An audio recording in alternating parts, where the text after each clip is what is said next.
So I'm Jeremy LeBard, CEO of ReCloud. We started off about 5 years ago with investigating the best way to help education institutions move to fully digital environments.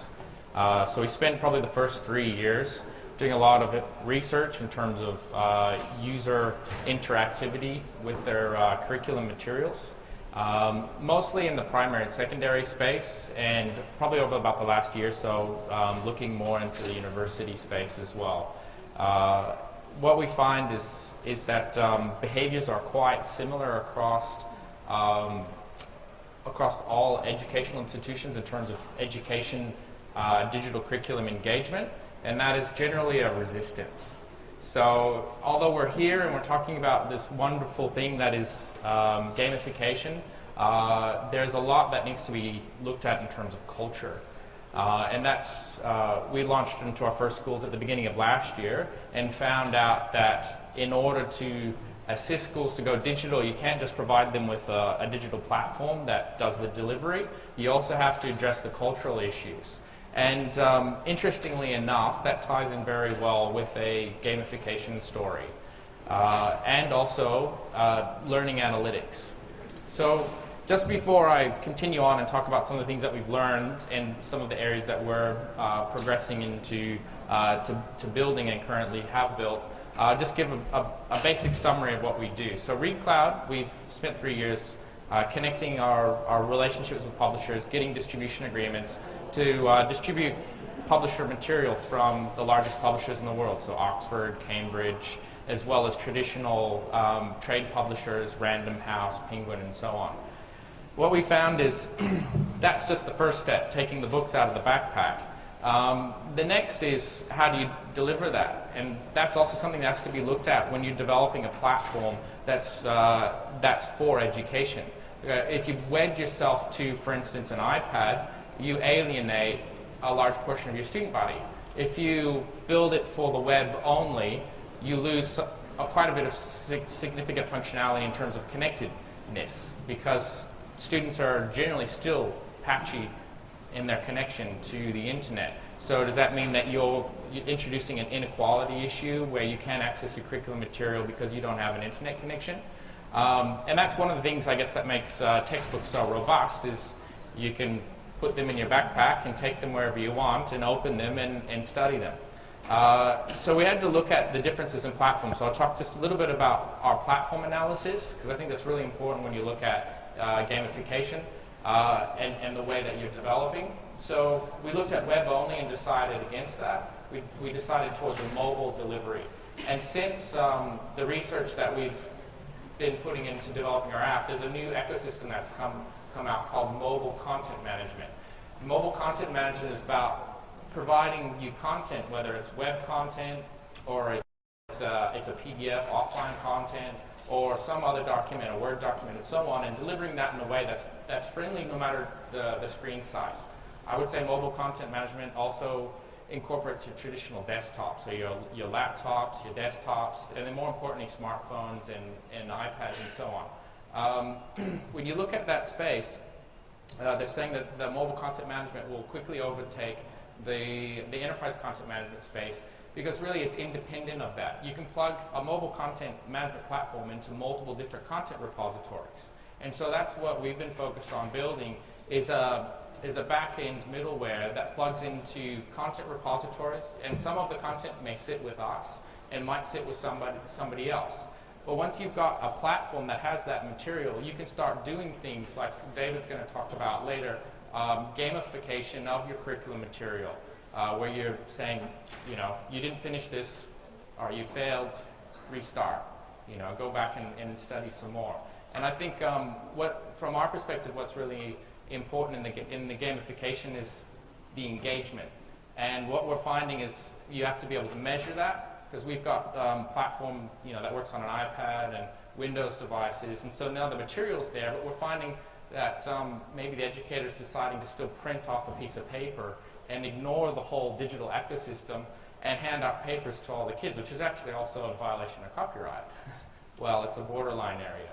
And so what we're finding is that we also need to engage the teachers and the educators. So be able to, first of all, find out if they're using it or not, proactively report back to the education institution saying, hey, these educators are not using the digital platform at all. So either there's something wrong with the digital platform, or they need some assistance in moving from an old style of education that's paper-based into the next generation of digital learning. And the same goes for students as well. Although we're finding from studies that we have that students prefer digital content, especially younger ones, and there's reticence to engage with paper because it's seen as being uncool. And so we're actually getting students who say, I'll never read a book ever in my whole life. And they're dead set against it. But if you slip them something that's a book in digital format on an iPad, and they don't realize it's a book.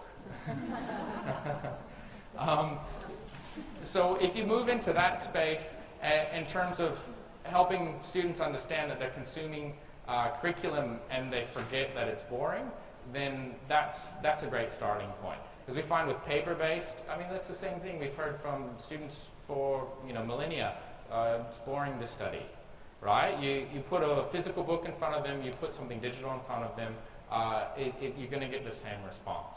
And I think that's where the imagination now that we have around what's happening in the ecosystem of fun things like casual gaming comes into play.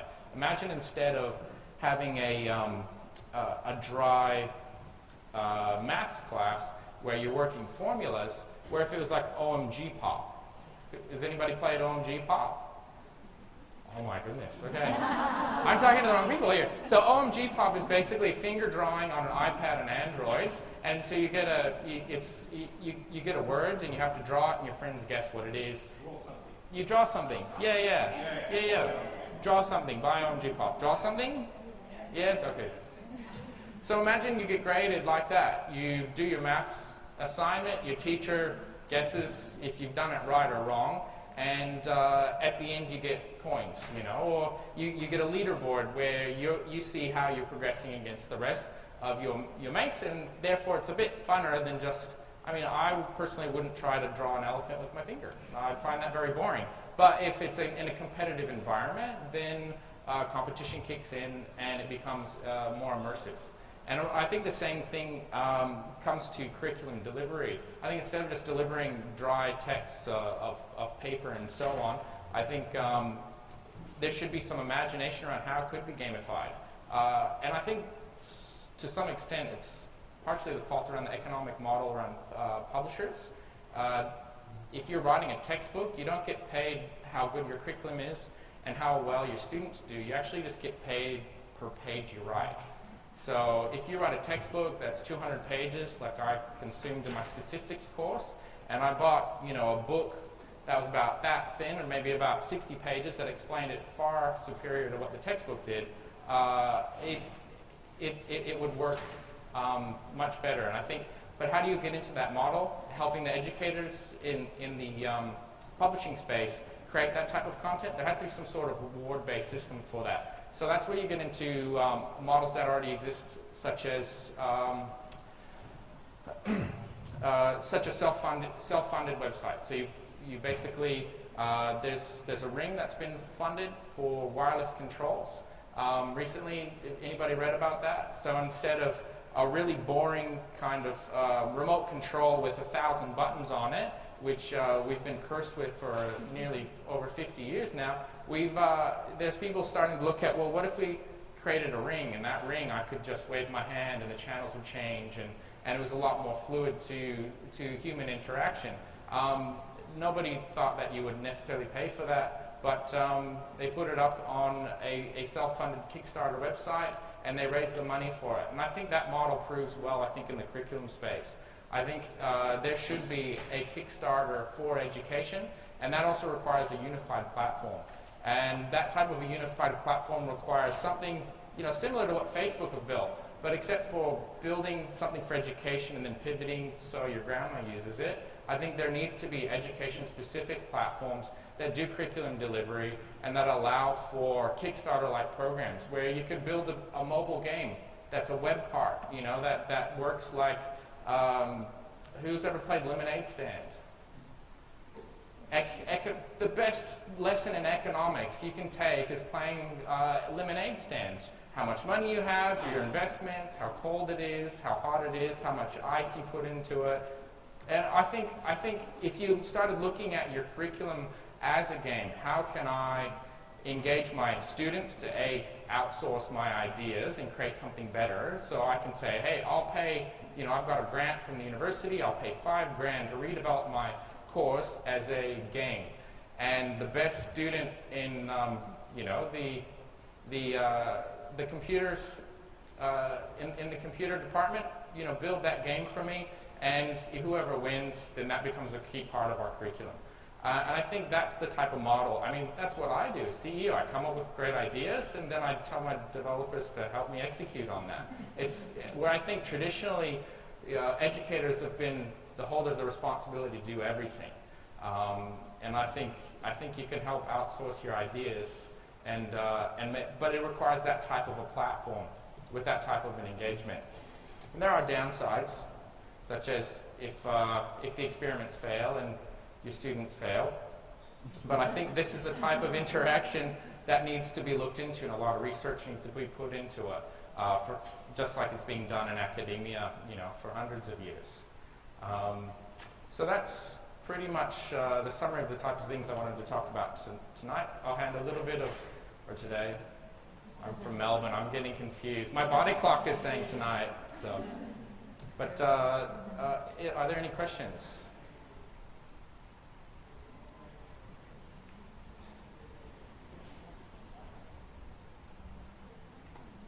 Yep. Who's jumping on first? Who's showing the greatest enthusiasm for what you're doing? Honestly, secondary schools, because secondary schools that are privately funded, because they have a bigger yardstick, so to speak, to have a competitive advantage, and those schools are constantly rewarded for failure. Even at least from the feedback that I have of the people that look after the investments into these types of things, are saying we want to try new things. We don't mind if it's an experiment, because we need to learn what digital curriculum means. I mean, there have been schools with computers in their one-to-one, so one laptop or so on per child, for over 20 years now. And by and large, the curriculum's still physical. To me, that's just gobsmacking. So, yep.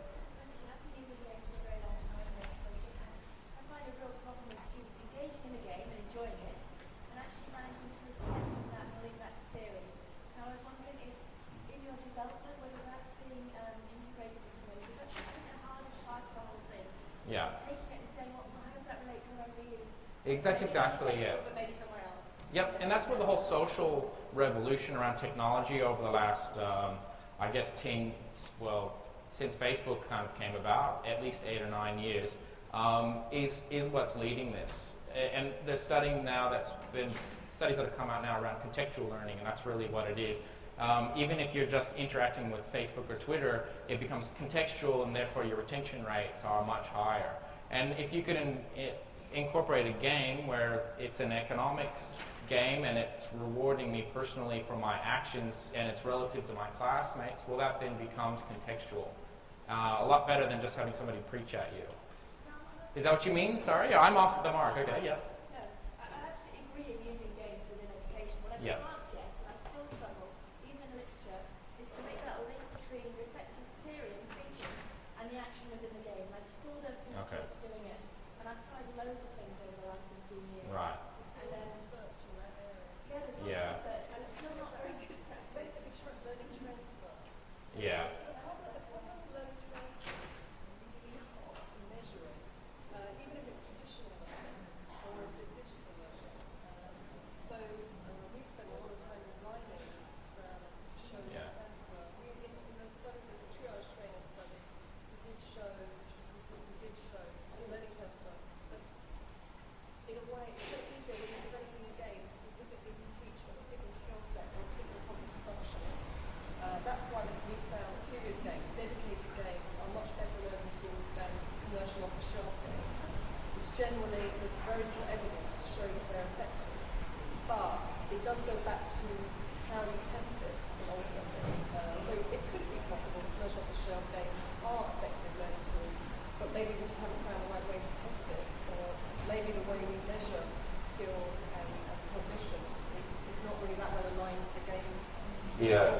And from what we've seen, like the old-fashioned assessment is still is still vital in that sense, in terms of understanding, free-form content. Has the student understood this? They write an essay, and that gets fed back. Just some things that we've seen in the digital space. A couple of schools have started recording the feedback by screen capture, a video while they mark it, and then talking to it as well, and then submitting that back to the student. And I think if you had a unified platform again that had the games and then the assessment at the end, that starts to link it together more. But, yep. I'm interested in that idea of competition as being the motivator, and you talked a number of times of saying, I got into the game and I really wanted to learn. There is some people who think that having a curriculum that's highly competitive may in fact exclude some learners. And I'm thinking of non-traditional cohorts of students. Yeah. So I'm just wondering if you've had any feedback or experience around kind of that equity space in using games. I don't think necessarily everything has to be competitive. I think that's part of the discussion that needs to happen in the educator space is what's freeform. And that's, if you're watching a video, you can't really say that that's a competitive advantage or not, or if you're reading something. But I think it's a measurement of having completed that is essential, because it doesn't have to become something that's competitive, but it's a to-do list that you've completed. But I do think competition does work, and just as you see in anything, a market force is capitalism too far to the extreme, then there's only one or two people that are at the top. And then the same way, back the other way in economic model, nobody's motivated at all, so nobody tries to improve. So I think it's a balance that has to be struck.